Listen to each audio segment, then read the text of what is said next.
Bonjour et bienvenue dans les interviews du Monde devant soi. C'est un changement d'époque, l'Allemagne se réarme. Depuis la fin de la Seconde Guerre mondiale, elle ne l'avait fait que dans le cadre de l'OTAN et sous surveillance américaine. Mais Berlin a décidé de reprendre les choses en main.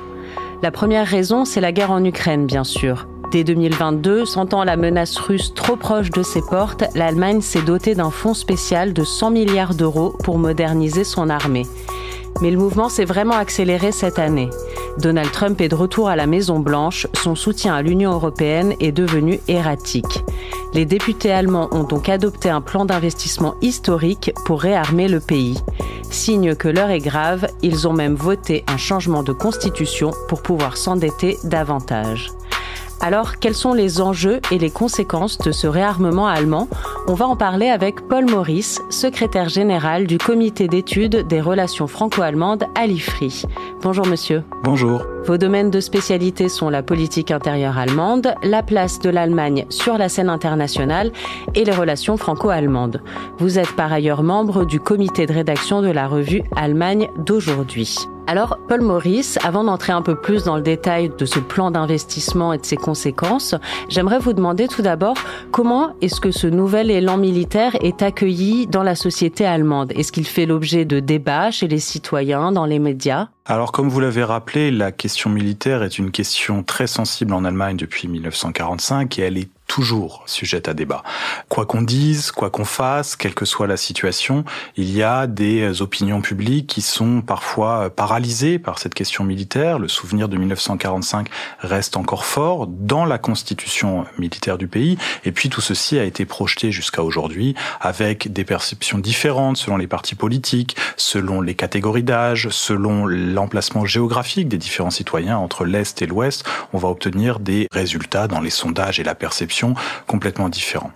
Qu'est-ce que veut dire l'Allemagne aujourd'hui ? Je pense que derrière la question militaire, c'est ça qui se projette pour les citoyens. Quelle est sa place sur la scène internationale ? Quelle est sa place en Europe ? Et quelle est sa place aux côtés des partenaires ? La récente visite à Kiev du président de la République Emmanuel Macron avec le chancelier Friedrich Merz et le premier ministre britannique et polonais a montré aussi cette volonté de l'Allemagne de se positionner sur cette question de défense de l'Ukraine. Et Friedrich Merz l'a dit très très clairement durant la campagne qu'il soutiendrait l'Ukraine autant qu'il le faudra. Donc tout ceci, c'est avant tout en soutien à l'Ukraine. C'est dans le cadre de l'agression russe que ça a lieu. Et le désengagement américain interviendrait peut-être seulement en deuxième position ? C'est un débat de fond en Allemagne. C'est un débat de fond et on peut remonter aux années 1990 pour le comprendre. C'est-à-dire au moment où la réunification allemande a fait se poser la question de l'intérêt d'une armée allemande. Cette armée allemande, elle a été créée en 1955 dans le cadre de l'OTAN comme une armée de protection du territoire de l'Alliance, une armée de protection contre une possible agression soviétique. Cette armée, elle représentait 500 000 hommes à l'époque de la guerre froide, avec un service militaire important, avec des réservistes qui étaient très très nombreux en Allemagne, avec un rapport des citoyens à leur armée qui était celui de la défense du territoire. Et puis, dans les années 1990, on s'est interrogé sur quoi faire de cette armée. Est-ce qu'elle va devenir une armée comme les autres, une armée qui peut participer à des OPEX, à des opérations extérieures, à des missions de maintien de la paix ? Jusque-là, elle n'avait participé qu'à des missions humanitaires, en dehors du territoire de l'Alliance, c'est-à-dire hors zone. Et puis tout ceci a conduit à une redéfinition de la position des partis politiques et de l'opinion publique sur le rapport à l'armée. Les Verts, par exemple, qui étaient pacifistes dans les années 1980, sont devenus, en 1999, le parti aux affaires étrangères qui a porté pour la première fois cette armée allemande en mission de combat en 1999 au Kosovo. Et le ministre des Affaires étrangères, Joschka Fischer, a d'ailleurs subi les foudres de son parti pour cela. La position a évolué et puis la mission en Afghanistan a montré les limites de cette armée allemande, son absence de culture, son absence de soutien lors d'une mission de combat, comme c'était le cas en Afghanistan. Et puis, on a un lent glissement vers une volonté de faire une armée de métier avec la suspension, je dis bien suspension, du service militaire en 2011. Et alors justement, le service militaire, il a été question là tout récemment de peut-être remettre en place une forme de conscription obligatoire. Si je ne me trompe pas, il n'y a plus de service militaire obligatoire depuis 13 ans en Allemagne. Est-ce qu'on sait ce que pensent les Allemands de cette proposition, de cette éventualité de remettre en place une conscription ? En 2011, l'Allemagne a décidé de suspendre le service militaire. Je réinsiste sur le terme parce qu'en fait, il y a toujours officiellement un service militaire en Allemagne. Et il ne peut être remis en fonctionnement tel qu'il existait avant que sous deux conditions. La condition d'une possibilité d'attaque contre l'Allemagne, et pour cela, une majorité au Bundestag pourrait changer la loi pour le réinstaurer. Et puis, on pourrait aussi modifier la Constitution pour changer ce service militaire. Tout ce qui se pose derrière cette question, c'est quel service militaire veut l'Allemagne. Et effectivement, le contrat de la coalition entre la CDU de Friedrich Merz et les sociodémocrates propose une conscription volontaire sur un modèle suédois, c'est-à-dire un modèle qui propose un questionnaire aux jeunes Allemands auxquels ils répondent sur leur intérêt aux questions militaires, sur leur intérêt physique. Et puis à partir de là, on va commencer à les recenser, ceux qui seraient les plus aptes ou les plus intéressés pour la question militaire. Et seulement dans un troisième temps, on leur ferait faire un service militaire. Pourquoi est-ce que c'est un service militaire minimum, si j'ose dire ? Alors que la CDU de Friedrich Merz voulait une conscription obligatoire pour tous les jeunes de 18 ans pour une durée de 1 an. Eh bien, derrière tout ça, il y a la question structurelle et financière. C'est-à-dire que depuis 13 ans qu'on a suspendu le service militaire, il n'y a plus d'infrastructures, il n'y a plus les casernes pour accueillir les soldats, il n'y a plus les formateurs, il n'y a plus les instructeurs, il n'y a plus de recruteurs. Et donc, le temps que tout ceci se remette en place, on a trouvé cette solution intermédiaire. Une deuxième question se pose aussi, c'est celle de la participation des femmes, puisque la Constitution allemande prévoit que seuls les hommes doivent participer au service militaire. Et si l'on devait ouvrir, comme c'est le cas en Suède depuis 2017, cette conscription sur une base volontaire aux femmes, il faudrait modifier la Constitution avec une majorité des 2/3, ce que les partis du centre démocratique n'ont pas. Die Linke, la gauche radicale, et l'extrême droite de la AfD n'y sont pas favorables et donc ils ne voteraient pas une telle proposition de loi. L'opinion maintenant, c'est une chose qui est très compliquée puisque sur cette proposition générale, sans qu'elle ne soit vraiment connue de la population, de réinstaurer le service militaire, on va trouver une différence fondamentale par classe d'âge. C'est-à-dire que si l'on regarde la classe d'âge qui serait concernée, les 18-29 ans, seul 1/3 de cette catégorie d'âge serait prête à rétablir un service obligatoire. Et on va trouver 61%, presque les 2/3, qui va être opposé. À l'extrême opposé du spectre d'âge, les plus de 70 ans sont à 75% favorables à cette réintroduction du service militaire.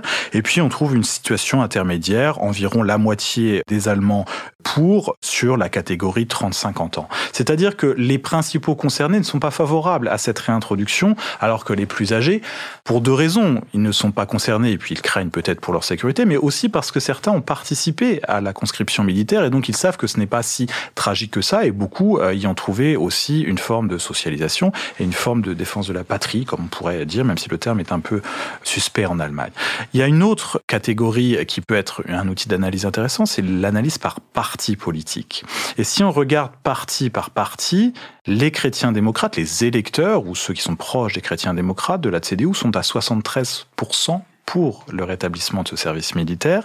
À l'inverse, la gauche radicale, Die Linke, et le parti de gauche populiste de Sarah Wagenknecht sont autour de 40% à s'opposer à cette réintroduction. Et puis on trouve une situation un peu intermédiaire chez les sociodémocrates et les libéraux-démocrates qui sont autour de 65%.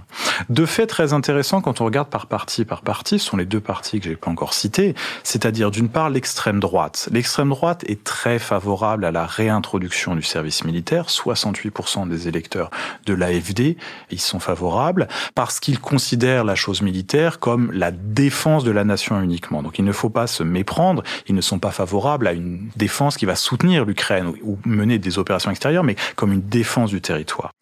Et à l'opposé, c'est intéressant, les Verts, qui sont pourtant les plus grands défenseurs du soutien à l'Ukraine, des dépenses militaires pour soutenir l'Ukraine, 41% de leurs électeurs sont favorables à la réintroduction du service militaire et 51% y sont opposés, ce qui montre que dans ce parti, on a encore un substrat, un électorat très pacifiste pour les questions personnelles.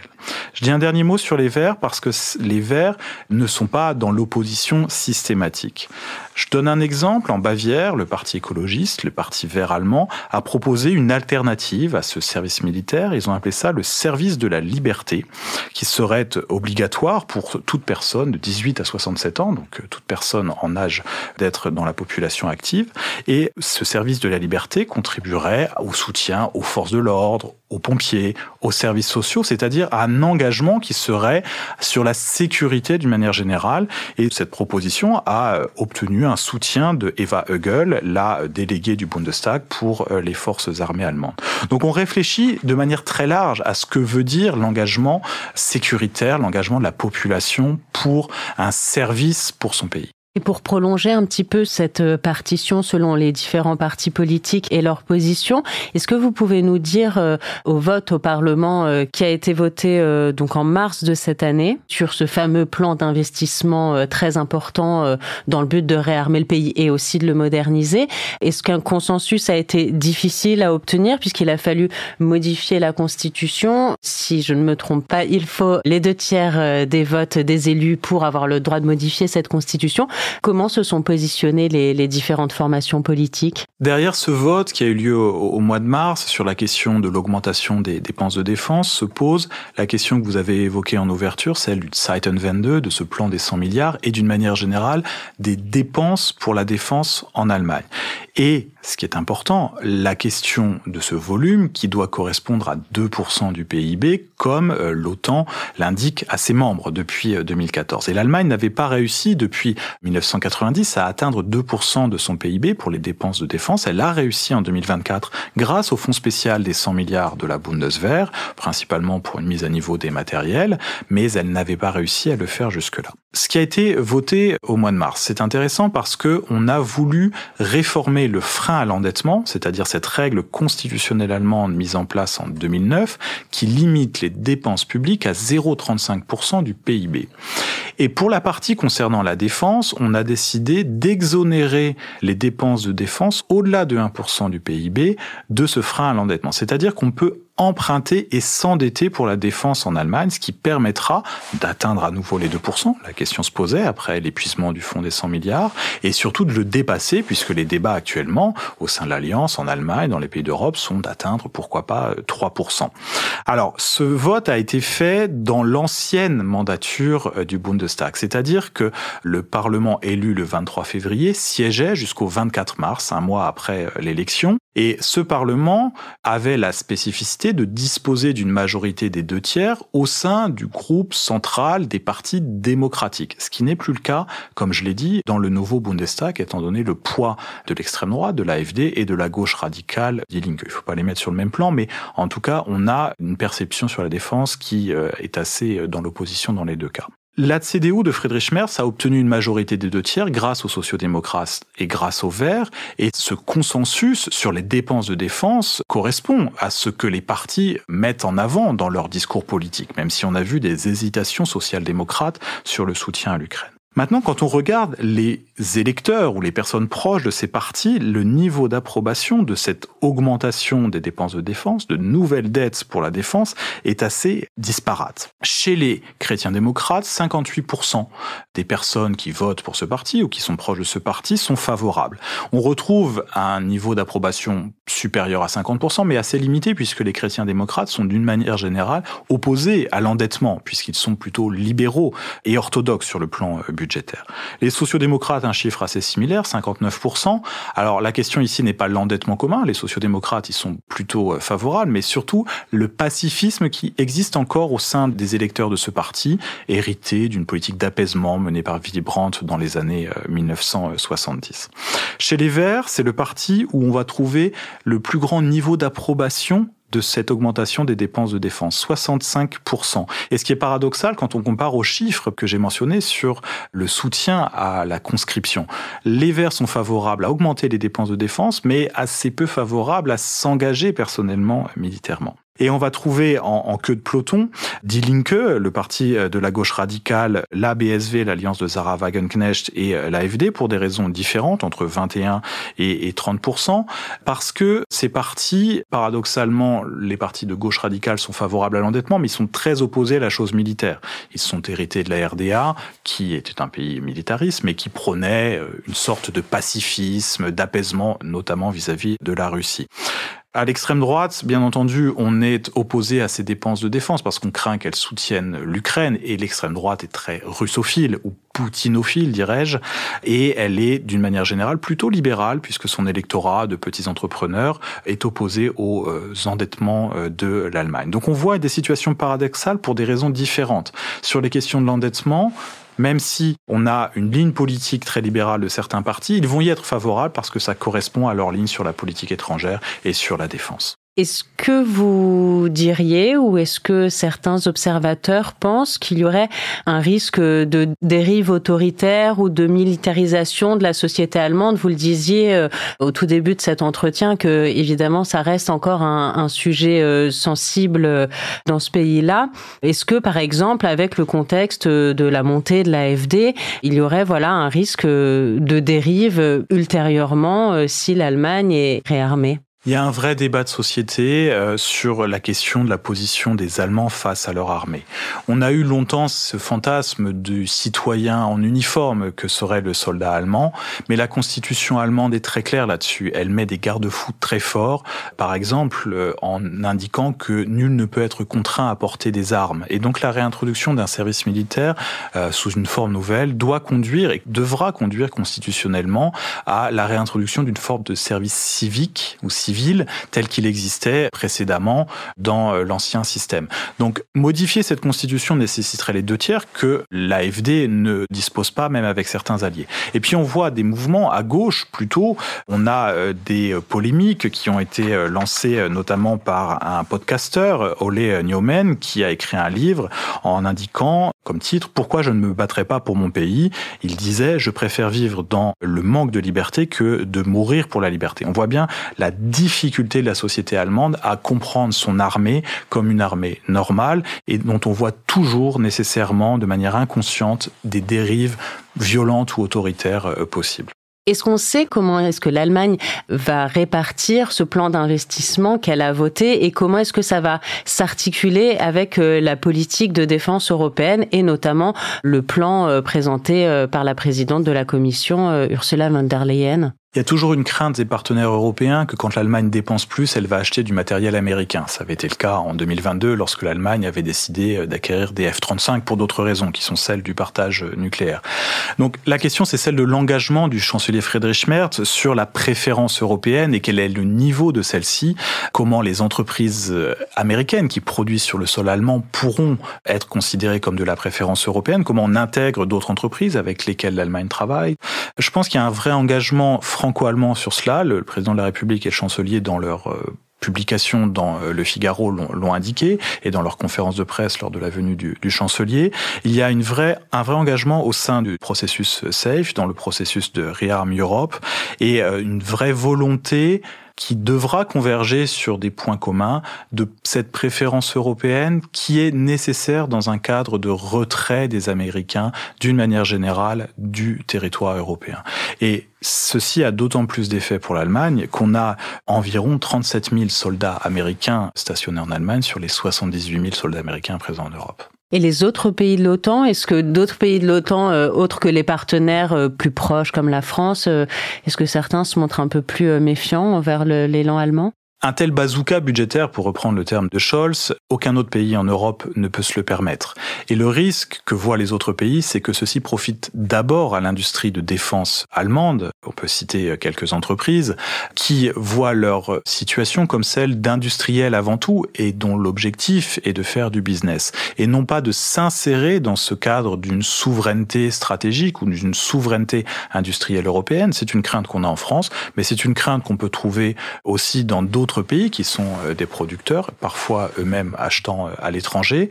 On va avoir cette peur d'une Allemagne puissance sur le plan industriel et militaire qui renverra les opposants à cette situation de soutien à l'Ukraine en Allemagne, dans d'autres pays européens, mais aussi à l'extérieur, comme le fantasme de cette Allemagne remilitarisée avec tout ce que ça brasse de souvenirs historiques pour certains pays. Merci beaucoup Paul Maurice pour cet entretien. Je rappelle que vous êtes secrétaire général du comité d'études des relations franco-allemandes à l'IFRI et membre du comité de rédaction de la revue Allemagne d'aujourd'hui, dont le numéro de juin est consacré aux élections allemandes. Merci beaucoup. On se retrouve très bientôt dans un nouvel épisode du Monde devant soi.